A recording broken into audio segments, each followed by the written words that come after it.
नारद संचार आर्थिक समाचार के इस ताज़ा अंक में हमारे दर्शकों का स्वागत है। आज 21 अगस्त 2022 है। इस अंक में हम बात करेंगे देश में रिकॉर्ड खाद्यान्न उत्पादन होने के अनुमान की, महंगाई के आंकड़े में आई राहत की और किसानों को अल्पकालिक कृषि ऋण सस्ती दर पर मिलता रहे, इसके लिए सरकार द्वारा शुरू की गई 1.5% ब्याज सहायता की।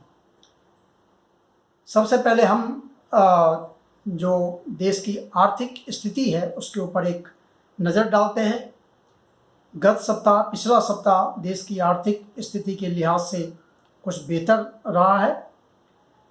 जो सरकार ने उपभोक्ता मूल्य सूचकांक पर आधारित महंगाई के जो आंकड़े जारी किए गए हैं उसके मुताबिक जुलाई 2022 में जो महंगाई मुद्रास्फीति का आंकड़ा है वो 6.71% रह गया है।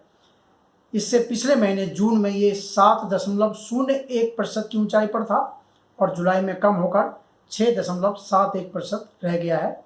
इसी तरह जो अप्रैल से जून की जो पहली तिमाही, चालू वित्त वर्ष की पहली तिमाही रही है, इसमें औद्योगिक उत्पादन सूचकांक के आधार पर जो औद्योगिक वृद्धि के जो आंकड़े हैं और जो 8 बुनियादी उद्योग हैं, जो विभिन्न उद्योगों का जो उनके जो मूल रूप से 8 उद्योग हैं, उनके जो उत्पादन गतिविधियों के आंकड़े वो भी बेहतर रहे हैं और ये जो आर्थिक गतिविधियां उनमें मजबूती आने की तरफ इशारा करते हैं। वित्त मंत्रालय की जुलाई 2022 की जो मासिक रिपोर्ट है उसमें कहा गया है कि वैश्विक निवेशकों का भारतीय अर्थव्यवस्था में विश्वास बना हुआ है। चालू वित्त वर्ष की पहली तिमाही में जो देश में शुद्ध प्रत्यक्ष विदेशी निवेश रहा है वो 13.6 अरब डॉलर रहा है, जबकि पिछले साल इसी अवधि में ये 11.6 अरब डॉलर रहा था। तो जो निवेश है वो बड़ा है। और इसी प्रकार जो रिजर्व बैंक है उसका अगस्त 2022 का जो मासिक बुलेटिन है उसकी खास बातें अगर हम उन पर गौर करें तो रिजर्व बैंक का कहना है कि आपूर्ति श्रृंखला पर दबाव कुछ कम हुआ है। जो महंगाई बढ़ने की सबसे बड़ी वजह थी कि कहीं ना कहीं जो आपूर्ति है उसमें बीच में रुकावट आ रही है, तो उसकी वजह से महंगाई पूरी दुनिया में तेज़ी से बढ़ी है, जिसका असर भारत पर भी हुआ है। तो रिजर्व बैंक ने अपनी रिपोर्ट में कहा कि आपूर्ति श्रृंखला पर दबाव कम हुआ है, उपभोक्ता वस्तुओं के दाम में हाल में कुछ कमी आई है और जो मुद्रास्फीति ऊँची थी उसमें कुछ राहत दिखाई देती है। भारत में मानसून की प्रगति में सुधार देखा गया है।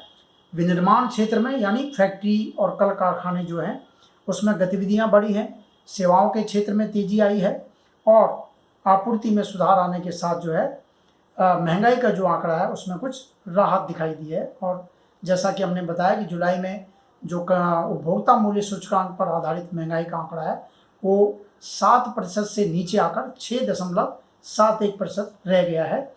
और रिजर्व बैंक का कहना है कि अब त्योहारी मौसम शुरू हो गया है। ग्रामीण क्षेत्र में और शहरी क्षेत्रों में उपभोक्ता मांग बढ़ने की उम्मीद है और केंद्र सरकार का जो पूंजी जो योजनागत व्यय जो होता है, जो बजट में योजनागत व्यय सरकार रखती है, उसमें भी गतिविधियां बढ़ी हैं। इससे निवेश जो है वो बढ़ रहा है और जो कुल मिलाकर जो महंगाई का आंकड़ा है उसमें कुछ राहत मिली है। लेकिन रिजर्व बैंक ने सतर्क भी किया है कि महंगाई का आंकड़ा अभी भी उसका जो संतोषजनक जो दायरा है उसके उच्च स्तर यानी 6% के आंकड़े से भी ऊपर है। इसलिए हमें सतर्क रहना होगा और जो मुद्रास्फीतिक जो धारणाएं हैं उस पर अंकुश लगाने के लिए कदम जो है प्रतिक्रिया हमें देनी होगी। तो अभी भी रिजर्व बैंक का इशारा इसी तरफ है कि आने वाले समय में रेपो दर में और वृद्धि के बारे में जो है उस तरफ वो संकेत दे रहा है। अब हम बात करते हैं देश में खाद्यान्न उत्पादन की। भारत जैसे बड़ी आबादी वाली देश में जो है खाद्यान्न उत्पादन काफ़ी महत्वपूर्ण है। हमें अपने देश की आबादी के लिए जो है कम से कम गेहूं, चावल और दाल, तेल जो है पैदा करना होता है। और जैसा कि मैंने अपने पिछले वीडियो में आपको बताया कि देश में खाद्य तेलों का आयात होता है, दालों का आयात होता है और इस पर हम बड़ी मात्रा में विदेशी मुद्रा भी खर्च करते हैं। तो केंद्रीय कृषि मंत्रालय ने 17 अगस्त को जो है 21-22 के खाद्यान्न उत्पादन के चौथे अग्रिम अनुमान, हर कई अनुमान लगाए जाते हैं, पहला, दूसरा, तीसरा, अब ये चौथा अग्रिम अनुमान जो आया है तो उसके मुताबिक देश में इस साल जो 21-22 का साल है, फसल वर्ष जुलाई से जून तक का जो होता है, 31 करोड़ 57 लाख टन जो है गेहूँ, चावल, मोटा अनाज, दालें, तिलहन, ये सब पैदा होगा। 31 करोड़ 57 लाख टन। और पिछले साल कितना था? 31 करोड़ 7 लाख टन, यानी 50 लाख टन की जो है इसमें वृद्धि हो रही है। और ये अपने आप में जो है अच्छी खबर है। अगर देश में रिकॉर्ड उत्पादन होता है तो देश में हमारे लिए जो महंगाई जो है उसको काबू में रखना जो है वो आसान होगा, और विदेशों की तरफ नहीं देखना पड़ेगा कि हमें विदेशों से अपने देश के लोगों को खाने पीने की चीज़ उपलब्ध कराने के लिए विदेशों से मंगानी पड़ेगी, वो ज़रूरत नहीं होगी। सरकारी विज्ञप्ति के मुताबिक 21-22 में होने वाले पिछले जो उत्पादन है वो पिछले 5 साल के औसत उत्पादन के आंकड़े के मुकाबले 2.5 करोड़ टन ज़्यादा है। और सबसे बड़ी बात है कि इस बार चावल का, मक्के का, चना और दलहन जो है और तिलहन, गन्ने का जो है रिकॉर्ड उत्पादन होने का अनुमान है, यानी पहले के मुकाबले पहले इतना कभी नहीं हुआ। और सबसे अहम बात है कि जो सवाल मन में पैदा होता है कि देश में शहरीकरण इतनी तेज़ी से बढ़ रहा है।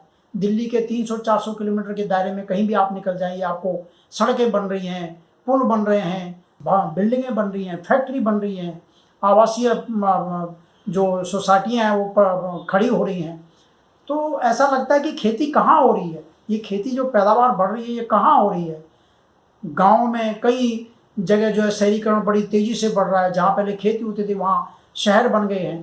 तो ये खेती कहाँ हो रही है और रिकॉर्ड उत्पादन कैसे हो रहा है? इससे मन में शंका पैदा होती है कि क्या हम जो विदेशों से रासायनिक खाद आयात करते हैं उसका बड़ी तेज़ी से इस्तेमाल हो रहा है?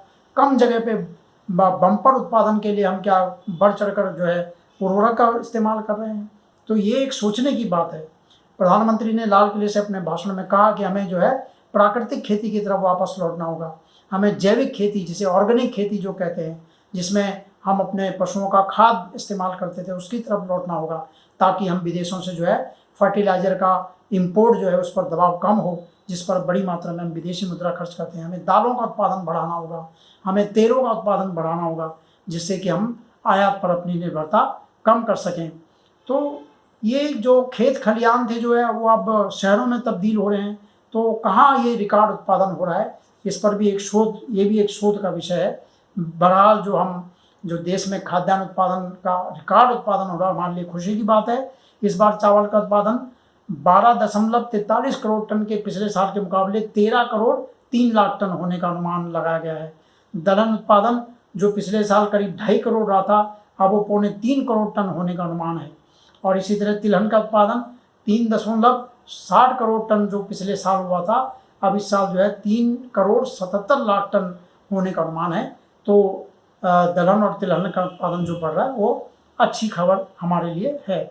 खेती किसानी से जुड़ी एक और खबर है कि सरकार ने किसानों को जो अल्पकालिक ऋण होता है, जो फसल से पहले वो लेते हैं, बीज खरीदने के लिए, खाद खरीदने के लिए और ट्रैक्टर किराए पर लेने के लिए या बिजली के लिए और जो भी चीज़ें उनको ज़रूरत होती है, उससे पहले जो किसान क्रेडिट कार्ड पर बैंकों से पहले कर्ज लेते हैं और 6 महीने से लेकर साल भर तक में उसे लौटा देते हैं, ये 3 लाख रुपए तक का जो अल्पकालिक कृषि ऋण होता है, उस पर बैंकों को, वित्तीय संस्थानों को 1.5% की ब्याज सहायता जो सरकार देती है, उसको फिर से शुरू करने को सरकार ने मंजूरी दे दी है, ताकि बैंकों को, वित्तीय संस्थानों को, किसानों को जो सस्ता ऋण देती है उसको देने में कोई परेशानी ना आए। क्योंकि पिछले कुछ महीनों से रिजर्व बैंक लगातार ब्याज दरों में वृद्धि कर रहा है, बैंक भी कर्ज पर जो है ब्याज दरें बढ़ा रहे हैं। तो ऐसे में इस कर्ज की भी लागत बढ़ सकती है, तो किसानों को बैंकों को कोई परेशानी ना हो, इसलिए सरकार ने 1.5% सहायता बैंकों को देने के लिए कि भाई हम 1.5%, अगर आपका ब्याज की लागत बढ़ती भी है लेकिन आप किसानों को 7% पर देते हैं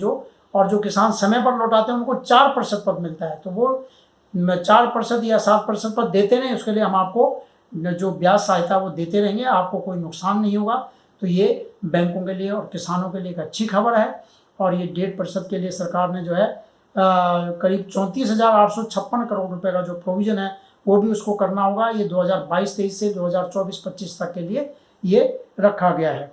एक रोजगार के मोर्चे पर जो खबर है कि EPFO जो भविष्य निधि है, वो जो पेरोल के आधार पर अपने आंकड़े जारी करती है, तो जून के महीने में, जून 2022 में जो नए एनरोलमेंट हुए, नेट कितने लोग निकले, कितने नए आए हैं, तो कुल मिलाकर 18,36,000 नए एनरोलमेंट उसके पास आए हैं पेरोल के हिसाब से।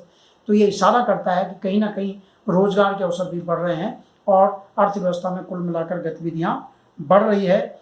और महिलाओं का पंजीकरण मई के 3.43 लाख के मुकाबले जून में 4.6 लाख पर पहुंच गया है और इसमें कुल मिलाकर 18.37% की वृद्धि हुई है। तो ये अर्थव्यवस्था के मोर्चे पर अच्छी खबर। फिलहाल इतना ही। हम हमारे वीडियो को आप जो है सब्सक्राइब कीजिए, लाइक कीजिए और अपने मित्रों को शेयर कीजिए। नमस्कार।